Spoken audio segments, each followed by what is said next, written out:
TMG fam? It's your boy L. I'm back with another reaction video, man. How y'all feel? Welcome back to the channel. Listen, man.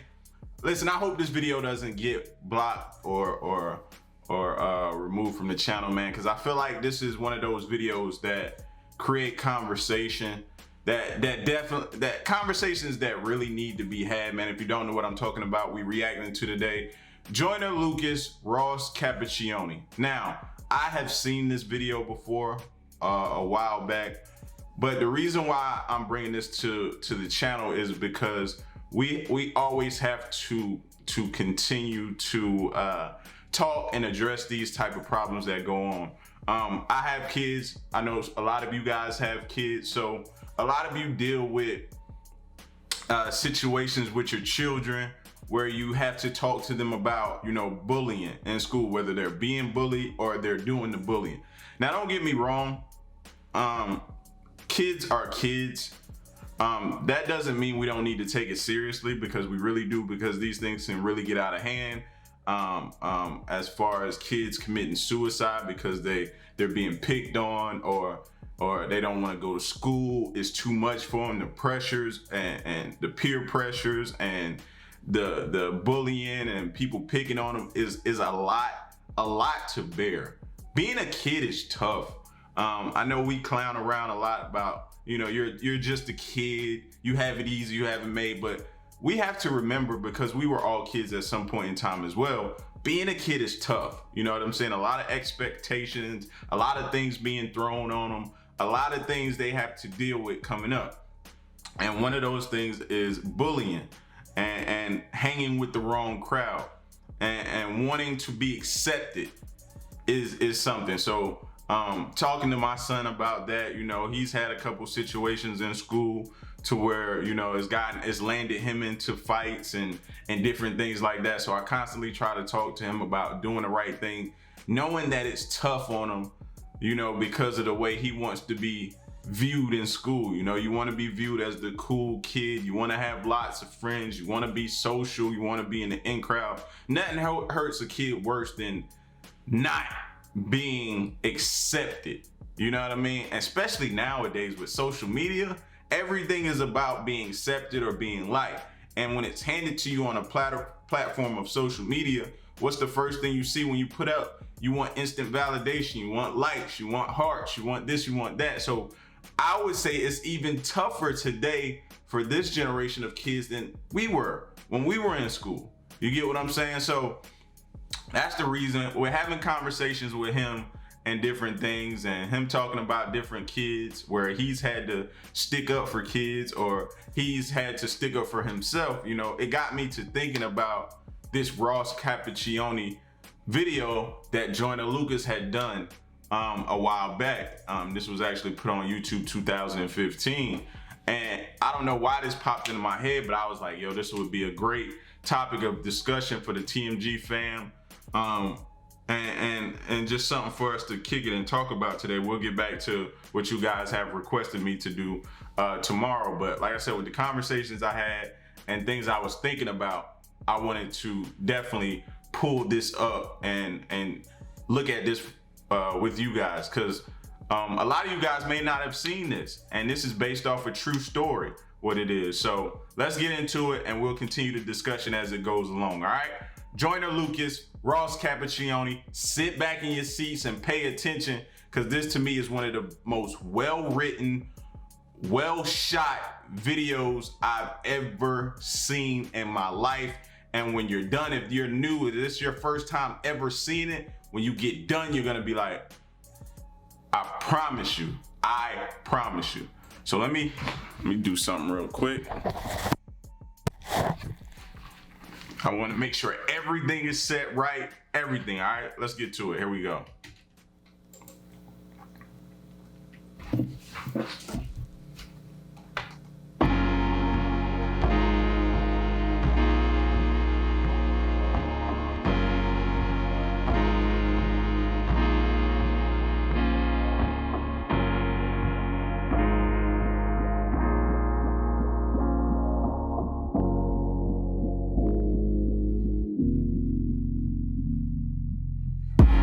7, my days see more than I prayed for. Got dressed to head out and ride to school on my skateboard. New kid in class, I sat alone taking notes while the hoodlums were making jokes at the clothes that my mama paid for. Seemed like everyone was a part of. See, that's the first thing right there. You know what I'm saying? I am so for, and I wasn't when I was in school. Hold on, let me make sure this is off. So I don't want no interruptions, bro. I just remember my phone was up loud. What was I saying? I remember when I was in school, man, I was opposed when they started the conversation about uniforms. I was so opposed. But today, in today's generation, now, this day and time, I am so for uniforms, man. I wish they would get them where my kids attend school, because it takes the pressure off of kids having to feel like what their parents buying for them is gonna get them picked on in school. What seems so small and minuscule to us is very large and broad for them in school. You know, what they wear. He said it in there, and that line, though it may come off as a quick line that he sped out, it's such a powerful line to me, because, like I said, that is one of the things that kids worry about going to school. Oh, I gotta have the latest kicks. I gotta have the freshest fitted hat on. Or I gotta have the latest, you know what I mean, and up-to-date jeans and shirt, and it's all gotta match, and it's gotta coordinate and sequence and all of that stuff. If not, I'm gonna be clowned. And it's not like I'm gonna be clowned where nobody can see it, just me and a person one-on-one. No, normally when people pick on a kid, it's in front of a crowd so they can get a reaction. They want a reaction, so they do it, and it's more embarrassing that way. You get what I'm saying? So I just thought that line was so powerful. Let's keep going. Some gang invasion. Y'all be getting on to me because I don't back up. I got you. Paid for. Seemed like everyone was a part of some gang invasion. Tattoos and initiation. Parole as I'm on probation. Soaking up the vibe as I study for information. Cause lately I've been deprived of a normal day. But today on my way to eat lunch, some kid approached me. He told me we should be cool if only he got to know me. Cause on this side of town I would need some protection. It's crazy, reckless, and dangerous unless I'm some sort of gangster. I'm only safe with the police. He said his name was. I dapped him up at the buses. Was kinda skeptic about him at first cause I didn't trust him. And the more I got. That's what I talked about, you know. He didn't know him. He didn't know who he was. He was the new kid in school. You know what I mean? So you're the new kid in school. You don't know anybody. The first person that shows you some form of hospitality and tells you this and everything like that, you don't know any better, so you believe him. You know? He looked out for you. People was trying to throw stuff and pick at you. He stepped in front. You know, so all in all, in your mind as a kid, he doesn't know to watch out for this or to watch out for that. He just wants to be accepted. So the first opportunity he feels like he's going to be accepted, if that door opens, he's going to walk right through it blindly. To know him, I couldn't tell what his motive. Up again. Kinda skeptic about him at first cause I didn't trust him. And the more I got to know him, I couldn't tell what his motives were, hoping that he was sincere. Something told me let go, but the only thing on my mind was patience. Searching twice for a different life, I was tired of waiting. Plus me and had similar views and conversations infused with knowledge, mainly about school and college. That was my truth, but regardless, he was type cool when I was with him. Introduced him to my family, they were rocking with him. My mama told him, make sure you look out for my son. And before she could finish a sentence, he quickly just interjected and said, don't you even stress that I got it under control. It's been 2 months since we met, it seems like we brought him home to his family, met his family. You know what I'm saying? They got that comfortable with each other. I don't know what the time span was. You have to go back and check the real story, but they got so comfortable with each other that he brought him home to his family, met his moms and everything. So I'm that comfortable. So I let my guard down. You feel what I'm saying? I let my guard down. Gotten close. Some cat approached me and tried to beef with me. I just froze. And I see pounding and stomping homie rid out his clothes. Called me his brother and told me he got me to the fullest. Even if that means bullets, gangs, AKs, and choppers to they killers. That's the realest shit I ever witnessed. A few weeks later, my uncle sold me a Honda Civic. A 93 with no license plates and no registration. Just thinking about every place I'ma go when I finally get it. And then he asked me for a ride around the block, some distance from where I was parking. Instantly, I knew that spot was sketchy. My mama would kill me. What he just said right there. He said he asked for a ride for me to take him around the block. And where he wanted to take me, my mom had already, I knew if that place was sketchy. My mom told me about it, not to stay away from that place. He knew. So parents, don't beat us. You're doing the right thing. You know what I'm saying? We're doing the right thing.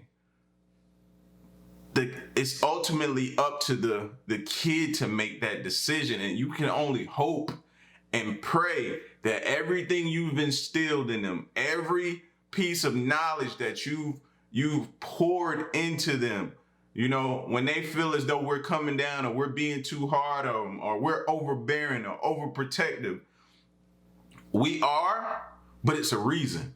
So don't ever feel like you're being, because he knew, he just said it in that line. My mom said, and I knew that place was sketchy. Let's keep going. Blocks some distance from where I was parking. Instantly, I knew that spot was sketchy. My mama would kill me. My intuition told me not to. I knew it was wild, and plus I knew it had no business or place on that side of town. And I read about some chick who went lurking without a sound and got murked and a body found in the dirt with 1,000 rounds. It was worse than abandoned buildings, abandoned villas, and scammers and killers provoking gangsters. But maybe I'm overthinking. Maybe I might be straight just as long as I pump the brakes and try not to think about it. Just trust I'll be fucking safe. And then I told him, let's go. Hop in. He dabbed me up and started telling jokes the whole ride there. Had me cracking up as we were getting closer. I felt funny. My stomach turned. He felt it. He felt bad. You know, I try to tell my kids, you know what I mean? Trust your gut. Trust your gut, man. Your gut, go with it. It's usually going to point you in the right direction. You know what I'm saying? He's telling himself on his way there. He's trying to coach himself to go. Let's keep going. Jokes the whole ride there, had me cracking up as we were getting closer. I felt funny, my stomach turned. And then he told me go left, make another turn, go right, and drive slow as I looked. It was all abandoned and quiet, not a single person in sight, nobody standing. And right when I pulled the car to the side, he said right here, sit still, turn the car off and chill. And I started to panic, he told me relax. Then he pulled the keys out the ignition and hopped out and laughed. Then my light flashed in an instant. He inched to my driver door and I tried to lock it. I couldn't. He ripped me right out my seat and then grabbed the side of his jeans and then put out the shotty. And all I heard was a screech and he shot my arm into pieces. I'm thinking I must be dreaming. And another shot to my chest and my stomach squeezed and my breath and my lungs collapsed. And I'm down on my fucking knees asking him why. He looked at me. I looked him dead in the eyes and he smashed my face with the barrel. Knocked all my teeth to the sky. And I heard a sound of the shot. He cocked back. He pressed the heart against my head and blew my fucking top back. Boom. I'm still conscious, I'm breathing. I'm still moving, no clue as to why I'm not dead. All this blood that I'm losing and I heard my car drive off. Then I looked up and seen the sun and that was all that I saw. Then I heard my conscience tell me, get up, nigga, get up. You're losing blood, oh my. Don't fall asleep or you'll die. Stay awake and move as much as possible, there's no time. Find some help and try to yell, you ain't too well, oh God. It still gives me chills to this day, and we're not done. You still got the beautiful thing about this and we're halfway through. You're gonna learn some more.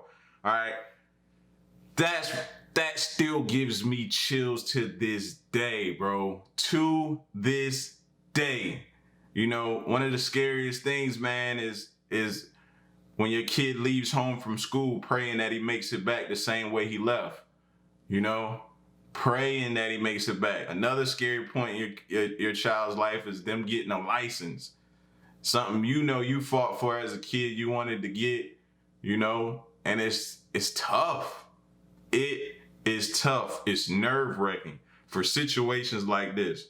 So he didn't trust his gut. He got out there, dude hopped out, pulled him out the car, shot him in several times with a shotgun. Close range, and then left him, pulled off in his car. Like, as a parent, I would lose my entire mind. My kids are everything to me, so let's keep going. Wake up, nigga. Wake up. Wake up, nigga. Wake up.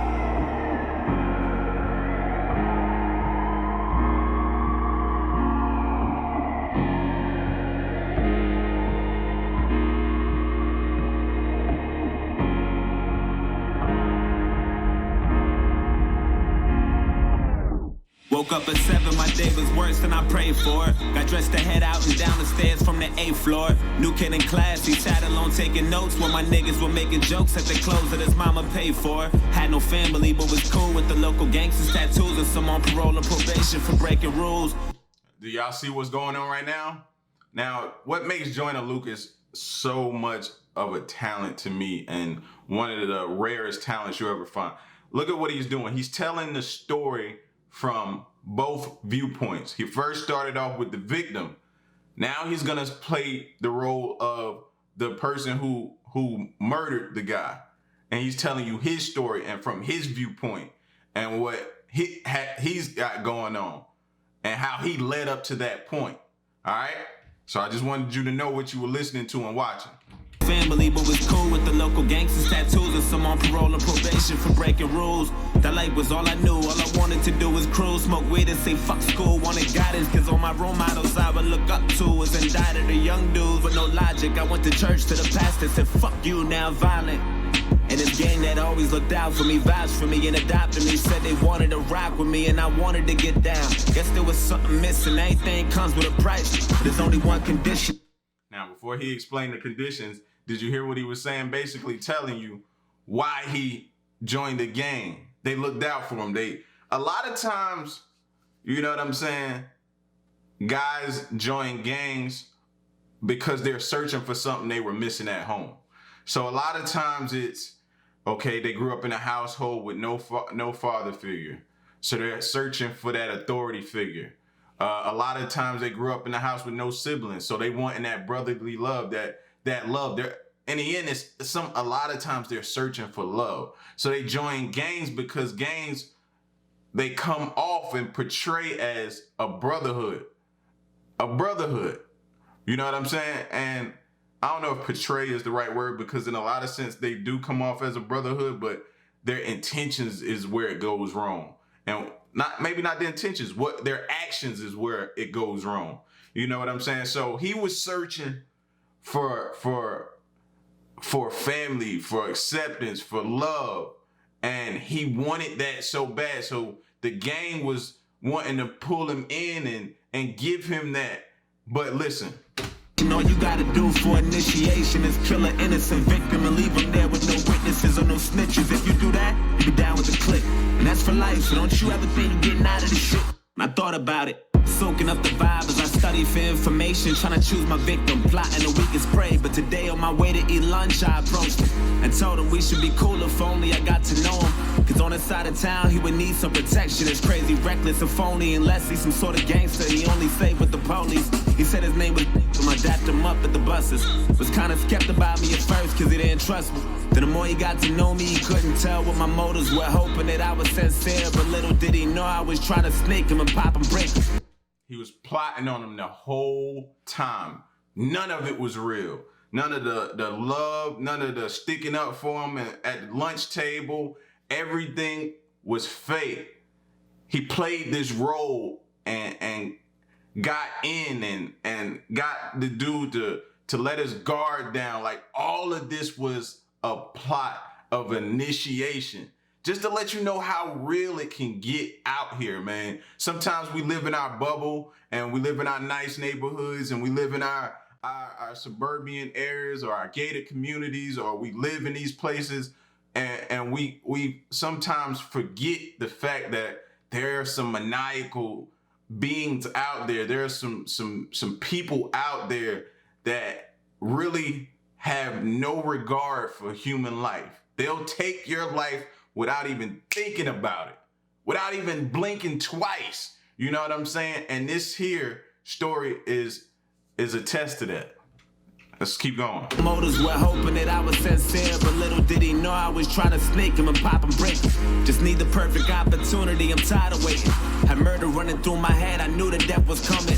He introduced me to his family, I was jealous of him. His mama told him Whoo! Heard that line right there? He introduced me to his family. I was jealous of him. I was jealous of him. Another line that's powerful in the song. I wanted what he had. I never had that. I'm jealous of him. Nobody loved me. Nobody, look at how they're sitting to the table having family dinners. Nobody had those family dinners with me. I was alone. I wanted that love. I'm jealous of him. Why does he deserve that and not me? Deep, bro, deep. That's why I say this is so well written, so well crafted. Let's keep going. Knew the death was coming. He introduced me to his family. I was jealous of him. His mama told him, make sure you look out for my son. And before she could finish his sentence, I quickly just interjected and said, don't you even stress it. I got him to the fullest. Even if that means bullets, bullies, gangs, AKs, and choppers till they kill us. I was lying to the fucking limits. Took advantage when he said he had that Honda Civic. A 93 with no license plates and no registration. Just think. 93, no license, no registration. No nothing, no way to tie it back to somebody. He had been waiting and plotting on his moment. He felt as though this was his moment, and he acted on it. Like, the mind of somebody like that, to do that in high school. High school. Let's keep going. When he said he had that Honda Civic, a 93 with no license plates and no registration. Just thinking about every place I'ma go when I finally kill him. And then I asked him for a ride around the block, some distance from where he was parking. I know y'all got, if you want to at the end, I can't help it because this is so near and dear. I gotta keep talking about it. He said, after he described what type of the car is, I thought about every place I could go after I kill him. I thought about every place that I could go after I kill him. Not about the life that I just took. Not about the the drama or the pain and the hurt I just caused his family. Not about none of that type of stuff. Where could I go in the car, joyriding? Not even if it's for a moment when the cops catch me. He not even thinking that far ahead. He's thinking so much in the moment of what he's gonna do next. Not even what's gonna happen to me. And instantly I knew my chance was coming. I'm ready to drill him. Then he told me, let's go. Hop in. I dapped him up and started telling jokes. The whole ride did. Had him cracking up as we were getting closer. He felt funny. I think he knew something was coming. That look he had was enough to tell me, but fuck it, go right and drive slow as he looked. It was all abandoned and quiet. Not a single person in sight and nobody standing. And right when he pulled the car to the side, I said, right here, sit still. Turn the car off and chill. Then he started to panic. I told him, relax. Then I pulled the keys out the ignition and hopped out and laughed. Seen his light flash in an instant. I inched to his driver door. Then he tried to lock it, he couldn't. I ripped him right out of seat and then grabbed the side of my jeans and then put out the shotty. I cocked it twice till he screamed and then shot his arm into pieces. I'm watching his blood leaking and another shot to his chest. Seen his stomach squeezing his breath and his lungs collapsing. He down on his fucking knees asking me why. He looked at me, I looked him dead in the eyes and I smashed his face with the barrel, knocked all his teeth to the sky. And then sound of the shot, he cocked back. I pressed the hard against his head and blew his fucking top back. Fucking car. Still gives me chills. Even though I just watched it earlier when he told the first side of the story. Watching it again gives me chills again, fam. Again. Let's keep going. Fuck.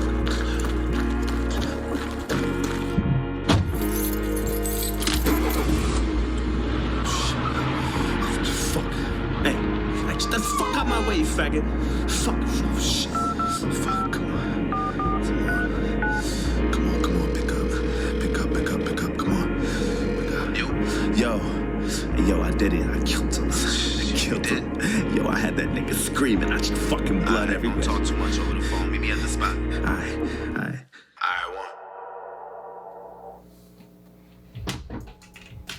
Yo. Actually, I think when I first saw that video, I think I looked up, I think the guy had actually survived it. Survived the shots. I can't remember, so don't quote me on that, but I thought he had survived the shots. This is based off true events, and even in the video, see it right there on the screen, the video you're about to see is based on true events that took place in Detroit on June 6, 2007. Like, it's real, people, it's real. It's real. So continue to have the talks with your children. Continue to you know what I mean, understand that these things do happen out there. and listen when your kid's saying someone's bullying or someone's doing this to them. Don't just turn a blind eye to it. You know what I mean? Just continue to have that dialogue and conversation, man. Y'all let me know what y'all thought of the video, man. Get at me in the comment section. The original video will be in the description if you want to go back and watch it without me pausing and talking. Absolutely go do so, man. Show him some love. Joyner Lucas, one of the best to ever write something so serious like that. That was incredible, man. Y'all get at me, subscribe, share the video, and tell me what you think, man. It's your boy L. To the next reaction video, man. I'm out. Peace. Y'all stay solid. Hey. What we do here is go back.